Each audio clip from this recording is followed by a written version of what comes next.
Daniel Reed smelled it first. Something was burning. The smell was sharp and wrong. He stopped walking in the middle of the corridor.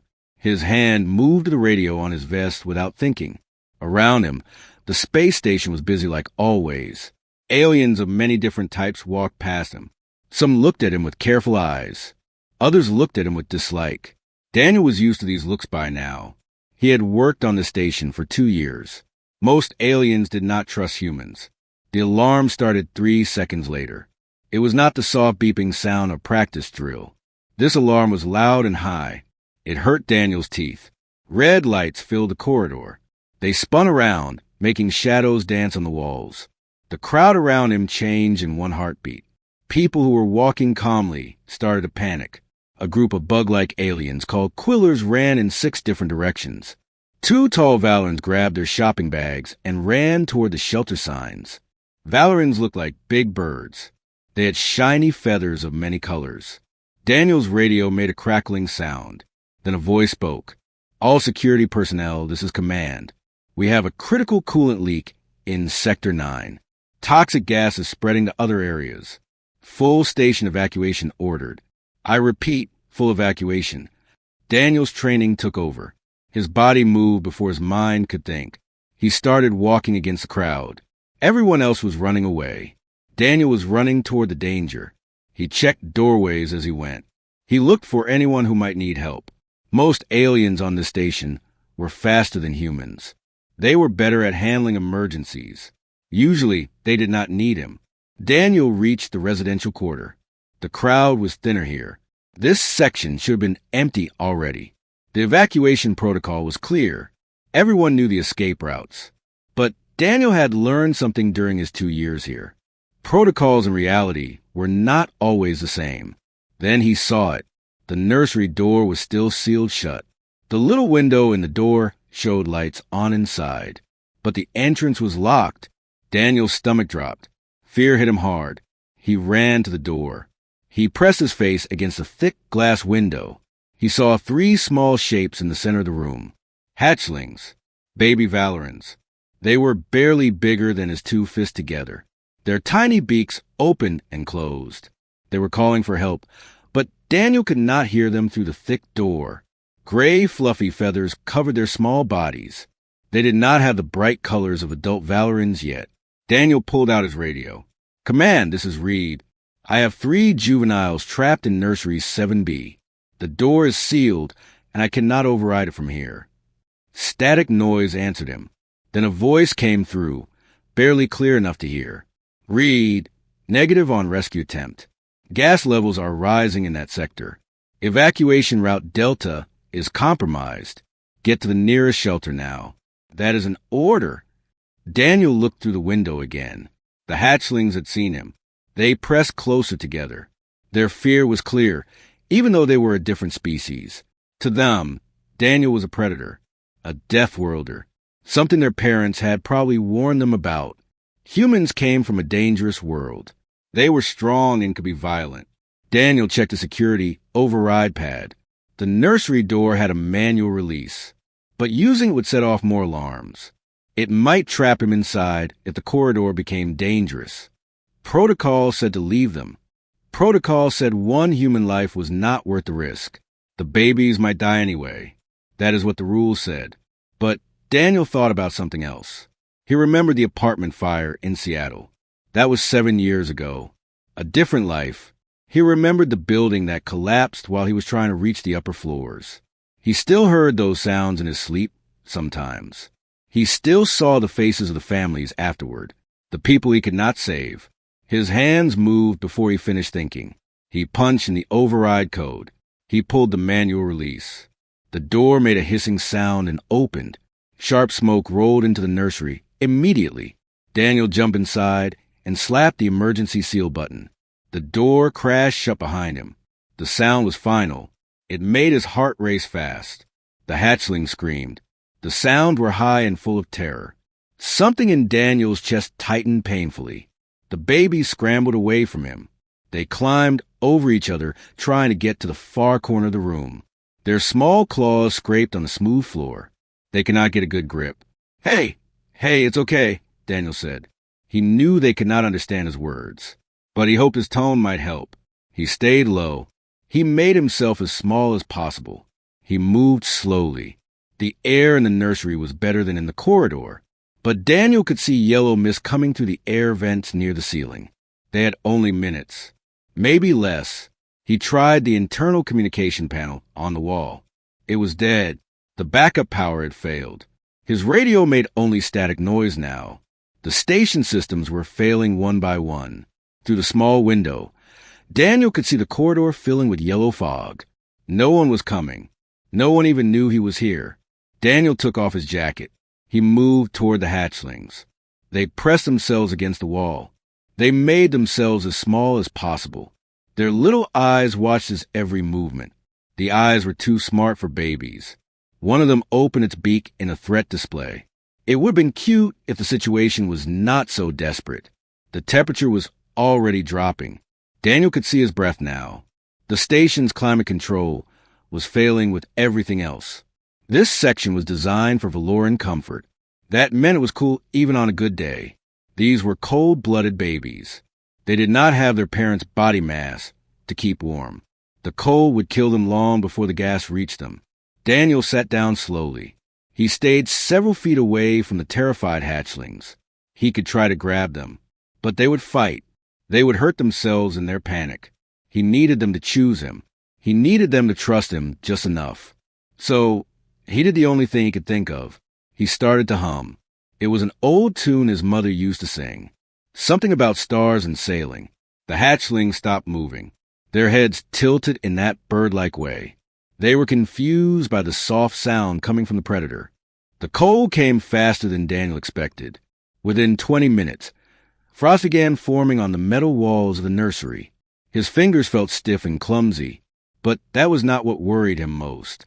The three hatchlings had stopped moving almost completely. They huddled together in their corner, their small bodies pressed tight against each other, but their eyes were becoming glassy and empty. Daniel recognized the signs from his emergency training. Torpor. Their metabolism was shutting down to save energy. If they went fully dormant in these conditions, they would not wake up. Daniel had managed to inch closer over the past few minutes. He kept humming that same tune.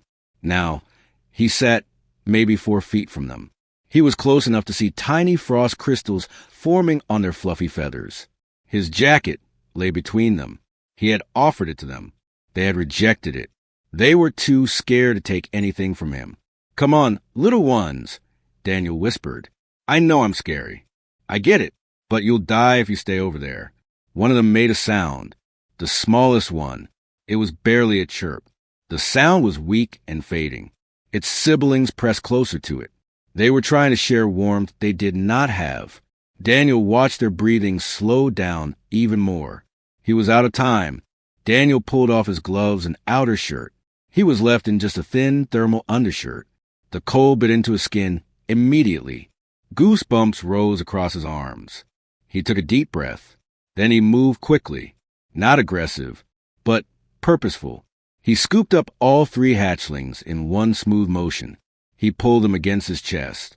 They exploded into panic. Tiny claws dug into his skin. They drew blood, their beaks open in silent screams. They had no energy left for sound. They thrashed and twisted. They tried to escape the predator that had finally grabbed them. Daniel wrapped his arms around them. He held on, not tight enough to hurt them, but firm enough that they could not break free and scatter. He pulled his jacket over all of them. This created a dark, enclosed space. Then he started humming again, louder now, right above where their heads pressed against his chest. "I've got you. I've got you. You're safe," he said softly. It took 5 minutes of the fight to leave them. They did not relax. Not really, but their struggling stopped. Daniel could feel their rapid heartbeats against his ribs. Frantic little pulses. He stayed perfectly still except for the steady rise and fall of his breathing. That endless humming tune continued. Then he felt it. One of the hatchlings shifted slightly. It burrowed closer to his skin. It was not fleeing. It was seeking. The warmth of Daniel's body was still at a solid 98.6 degrees. Despite the freezing room, his body was warm. For the cold-blooded babies, This warmth was impossible to resist. The other two followed within minutes. They crawled upward inside the jacket. They found the space between his undershirt and skin. They pressed themselves there. Their feathers were so soft it almost tickled. Their tiny bodies fit perfectly in the hollow, below his collarbones. 3 small lives tucked against his chest. Daniel carefully pulled his outer shirt back on over the jacket. This created layers of insulation. He could feel them settling. Their heartbeats began to slow to something more normal. The panic panting steadied. One of them made a small chirping sound. It was muffled against his skin. "There we go." Daniel breathed. "That's better, isn't it?" The temperature kept dropping. Daniel's own body started shivering. It was an automatic response he could not control. But every time he shivered, the hatchlings stirred restlessly. They were disturbed by the movement. Daniel forced himself to breathe slowly and deeply. He kept his core temperature up while minimizing movement. His rescue training had covered hypothermia, but it had never covered keeping yourself warm enough to heat 3 alien babies while slowly freezing. Daniel could do the math in his head. His body heat was finite, limited. The room would keep getting colder. Eventually, his metabolism would start shutting down too. But humans were deathworlders. They could survive conditions that would kill most species on this station. If he rationed his warmth carefully and kept the hatchlings alive, maybe rescue would come before his own body gave out. The yellow gas had stopped coming through the vents an hour ago. The immediate danger had passed. But the station systems were still down. How long before someone organized search parties? How long before they checked the nursery? Would they even think to look? Or would they assume everyone had evacuated successfully? Daniel's radio had died completely. There was no way to signal. No way to call for help. Just him and 3 tiny aliens who still trembled against his chest every time he moved. So he talked to them, softly, continuously. He filled the dark silence. He told them about Earth, about oceans they would never understand, about forests that would seem alien to their bird-like minds. He told them about his mother, about learning to sing, about the reason he came to the stars in the first place. He was running from ghosts, from failure. "I couldn't save them," Daniel whispered into the darkness. "The people in that building. I tried so hard, but I was too slow, too late, and I've thought about that every single day since." The hatchlings shifted. They pressed closer. They did not understand the words, but perhaps they felt the pain in them. "But I can save you 3. I can do that much. I promise." His eyes grew heavy. The cold was making him drowsy. This was dangerous for someone facing hypothermia. He forced his eyes open. He focused on staying awake. If he fell asleep, he might roll over. He might crush them. He might never wake up. But as the hours crawled past, exhaustion pulled at him like a physical weight. Daniel found his mind drifting. The hatchlings had stopped shivering. Their breathing was deep and steady, peaceful. They trusted him now, completely, instinctively. 3 small lives depending on his promise. His eyes closed. Just for a moment, he told himself, just to rest them. The last thing Daniel felt before darkness took him was a gentle rise and fall of 3 tiny heartbeats against his own. Meanwhile, in the evacuation shelter, Lissa could not breathe properly. The shelter pressed in around her. It was packed with too many bodies of too many species. But all she could feel was the crushing absence of her hatchlings. Beside her, Herrick kept making clicking sounds deep in his throat. It was a Valoran stress response he could not control. "They'll be found," someone said behind them. The words were well-meaning, but they meant nothing. The emergency had been contained 2 hours ago. The coolant leak was sealed. The gas had dispersed. The danger had passed. But the nursery attendant had never made it to the shelter. No one knew if the hatchlings had been evacuated with another group, or if they were still in there, still in that section where the gas had been thickest. "It was a human," Herrick said suddenly. His voice was harsh. The security feed before it went dark. A human breached the nursery door. Lissa felt ice form in her chest. She had seen Daniel read on his patrols. She had kept her distance like every reasonable parent did. Humans were deathworlders. Strong, aggressive, evolved from hunters. You did not let them near your children. We don't know what happened, Lissa managed to say. 45 minutes later, Kel's voice returned over the speakers. Rescue teams have reached the residential sector. We are conducting room-by-room searches. Herrick grabbed Lissa's wing. I can't wait here. I can't. They pushed through the crowd. They ignored the protests from other aliens. The shelter doors were still sealed, but Kel met them there. His compound eyes reflected the red emergency lights. Please, Lissa said. Our hatchlings. Something in Kel's posture made her stomach drop. The team has reached the nursery. They're cutting through the door now. I think you should come with me. They ran through corridors still hazy with leftover gas. Their breathing masks fog with each breath. Other parents joined them, a growing crowd of terrified families. Ahead, bright work lights marked where the rescue team had set up. A human woman stood at the nursery entrance. Dr. Rena Akoy. She was a human physician who worked in the medical bay. She saw them coming and held up her hands. Wait. Before you go in, you need to understand what you're going to see. Where are my children? Lissa demanded. They're alive. Dr. Akoy said it quickly and firmly. All three are alive and healthy. But Daniel is hypothermic and unresponsive. My team is working on him now. Herrick pushed past her. Lissa followed. Her heart's pounded so hard it hurt. The nursery was freezing. Their breath came out in visible clouds.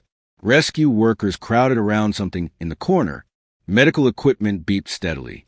Then the crowd parted. Daniel sat slumped against the wall.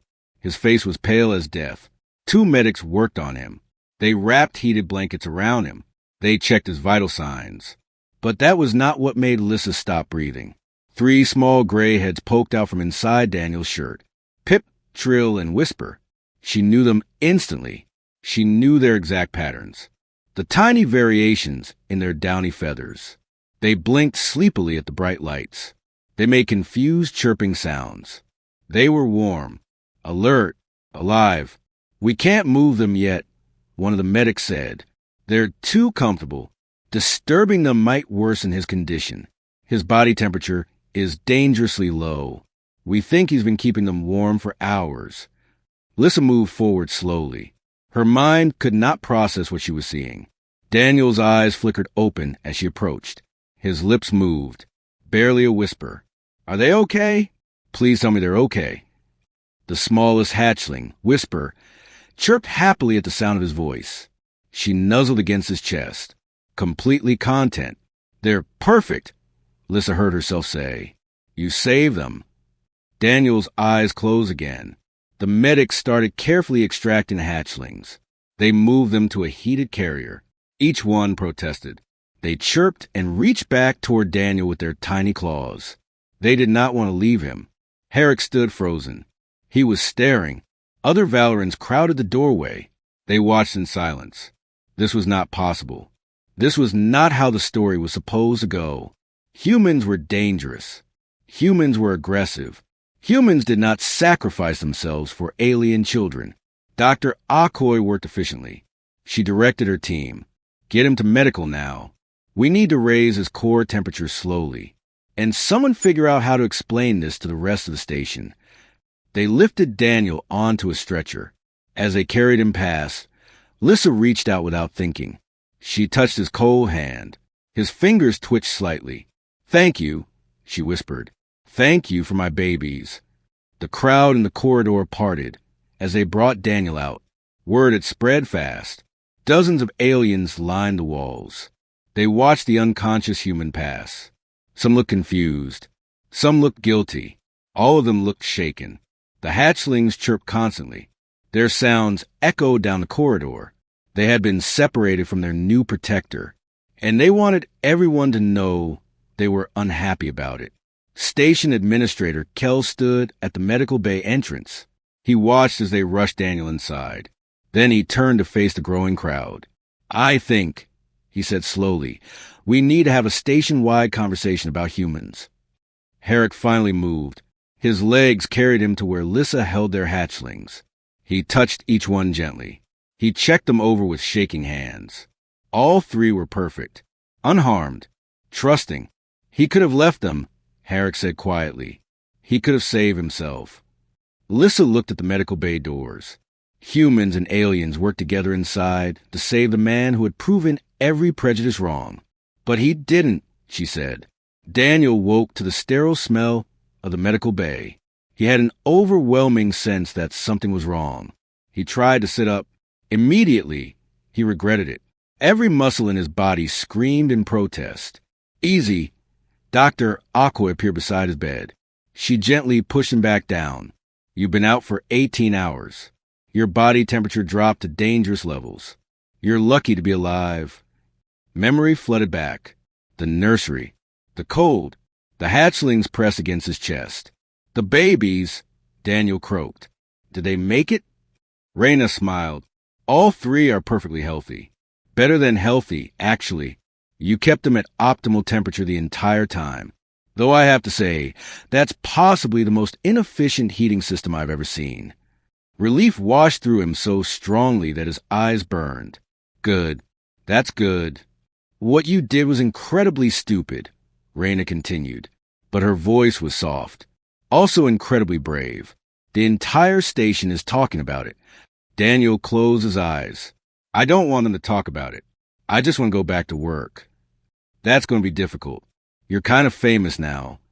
Over the next 2 days, Daniel discovered she was not joking. His hospital room had a viewing window. There was almost always someone standing there. Aliens he had never met. They stared at him like he was a museum exhibit. Some nodded respectfully. Others just watched with unreadable expressions. The hatchlings were the worst part. Or the best part. Daniel could not decide. They were brought to visit him every few hours. Apparently, they would not stop crying otherwise. The moment they heard his voice, they would calm down. They chirped happily. Lissa seemed bewildered by this. Herrick looked like he was trying to solve an impossible equation. They shouldn't be this bonded to you, Lissa said on the third day. She watched her babies climb over Daniel's bed covers. Valoran hatchlings imprint on their flock, not on strangers. Certainly not on other species. Daniel carefully moved his hand, so Whisper could perch on his finger. Her tiny claws gripped gently. She made a contented, trilling sound. Maybe they just remember being warm, Daniel suggested. No, Herrick spoke from the doorway. His crest was slightly raised. Dr. Aqua explained it to us. Human biochemistry. When you protect something, care for something, your body releases chemicals, bonding hormones. The hatchlings would have sensed that. They sensed that you chose to protect them. Daniel did not know what to say to that. I owe you an apology, Herrick continued. He moved into the room. I thought the worst of you. When I heard a human had breached the nursery, I assumed you had taken him to hurt them. I was wrong. You weren't wrong to be cautious, Daniel said quietly. Humans can be dangerous. You were just protecting your family. By assuming you would harm them instead of die for them. Herrick's voice carried an edge of shame. Over the following days, Daniel noticed changes. Small ones at first. Aquilar's shopkeeper, who used to watch him with suspicious eyes, now nodded in greeting. A family of tall crystalline beings let their children approach him in the corridor. The parents watched carefully but did not stop them. Word had spread beyond those who witnessed the rescue. The story had taken on a life of its own. Not everyone was happy about it. The first threatening message arrived on his data pad a week after he left medical care. It was anonymous, of course. Short and direct. Deathworlders don't belong near our children. This changes nothing. More messages followed. Some accused him of manipulation. They said he was using the hatchlings to gain trust. Others claimed he had caused the emergency himself just to play hero. A few were simply hateful. They were filled with species-based slurs that Daniel had heard before but never quite got used to. Station Administrator Kel called him in for a private meeting. There's going to be a forum, Kel said without introduction. Too many voices demanding it. Some want to expand human participation in station life. Others want you specifically restricted from family areas. I don't want to testify or whatever, Daniel said. I'm not a politician. I'm not asking you to speak, but you need to be there. Your presence matters whether you like it or not. The forum was scheduled for the following week. Daniel tried to continue his normal routines, But normal had shifted. Families sought him out now. They asked about Earth, about humans, about his experience. He answered as best he could. He was uncomfortable with the attention. The hatchlings visited daily. They were growing. They were developing the first hints of color in their feathers.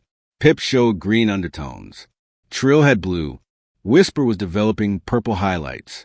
They recognized Daniel from across a room now. They would call out in excitement when they saw him.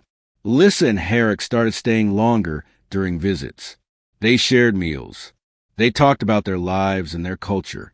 Daniel found himself learning Valoran customs. He understood their flock-based society better. In return, he told them about Earth, about human families, about the strange way humans could bond with anything that needed protecting. It's not just babies, he explained. Plants, even robots if they interact with them long enough. We have this weird need to nurture things. That's a dangerous trait, Herrick observed. Maybe, Daniel agreed, but it's also what makes us human. The main forum chamber was designed to accommodate all species equally. That meant it was uncomfortable for everyone. Daniel stood at the back, trying to make himself invisible. It did not work. Eyes from a dozen different species tracked him as he entered. The chamber filled quickly. Station Administrator Kell took his position at the center podium. His insectoid features betrayed no emotion. To his left sat a group of aliens Daniel did not recognize. Their postures were rigid and hostile. To his right sat Dr. Akoy and several others who had spoken in support of increased human integration.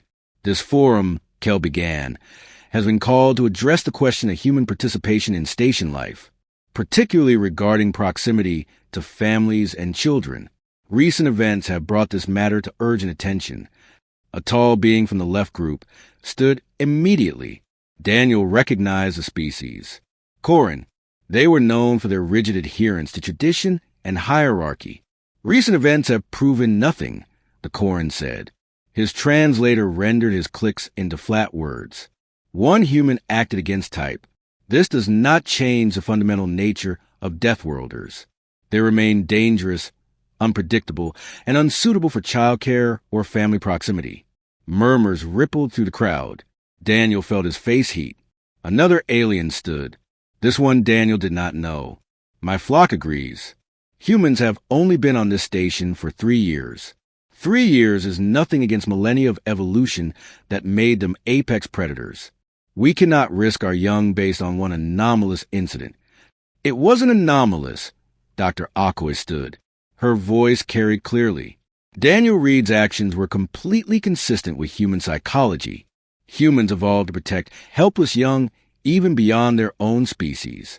It's documented behavior going back thousands of years. They domesticated animals. They raised orphans from other tribes. They created social structures specifically to care for vulnerable members of their communities.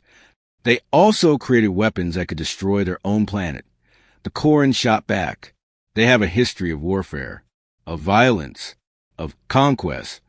Every species in this room has that history, Dr. Akoy replied. The Corin Empire conquered 40 systems before joining the galactic community. The Valorans had clan wars that lasted centuries. Violence isn't unique to humans, but our capacity for compassion might be unique in its scope. The debate continued. Voices rose. Daniel wanted to leave, to escape the scrutiny. But then he saw Alyssa and Herrick enter with their 3 hatchlings. The babies chirped excitedly. They scanned the crowd. When they spotted Daniel, all 3 started calling to him. Their voices cut through the argument. The chamber fell silent. Alyssa moved to the speaker's position. She carried Whisper. Pip and Trill rode on Herrick's shoulders. Every eye in the room watched them. I didn't want to speak today, Alyssa said quietly. I'm not comfortable with crowds, but I need to say something. She looked directly at the Corin representative. You say humans are dangerous. You're right. Daniel Reed is one of the strongest beings on this station. His physical capabilities exceed most species here. He could have hurt my hatchlings easily. The hostile group nodded. They felt vindicated. But he didn't, Alyssa continued. He nearly died keeping them alive. And when they found him hypothermic and barely conscious, His first words were asking if my babies were okay. Not himself. Them. Herrick stepped forward. His crest was fully displayed. I hated humans before this. I believed every story about Death World regression. When I heard a human had breached the nursery, I was certain my children were dead or worse. His voice cracked slightly. Finding them alive, warm, protected by the very being I had feared most. It broke something in me. A prejudice I didn't even know was controlling my thoughts.